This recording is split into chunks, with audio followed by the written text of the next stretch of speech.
So my name's Karen Mock. I'm currently in my last year of university at Washington University in St. Louis in the United States. I was born and raised in the United States. My parents are immigrants from Hong Kong, and I study business and international relations.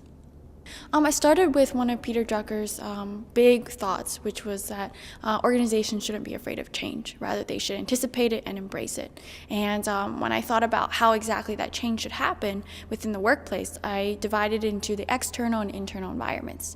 And I observed three macro trends that are happening in the external environment. One, the demographic shift, having baby boomers exiting and a lot of young workforce entering. Another macro trend was the shift from, I guess, the sense that we are in a very mobilized and technology-oriented society, and how is it that we can use that in order to better facilitate how our workplaces function.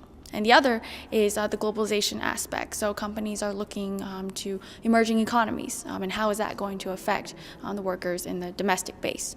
And after assessing those three trends, I said, well, these are changes that we can anticipate. So how can we make a shift within the internal environment? And I said, drawing back on Drucker's idea of the importance of the employees as human assets, I said the human capital can be basically a bridge between the external and internal environments. And I made three recommendations for how the workers can facilitate that kind of bridging, and all of them related to those three macro trends. So for example, on the ICT technology side, I said don't just train your employees to be tech savvy, but actually allow them to create something out of it, allow them to create networks, allow them to create new inventions, new products, new ideas, and new services. And it's all about how you can take tools that are evolving and basically give them into the hands of your human capital and let them create value.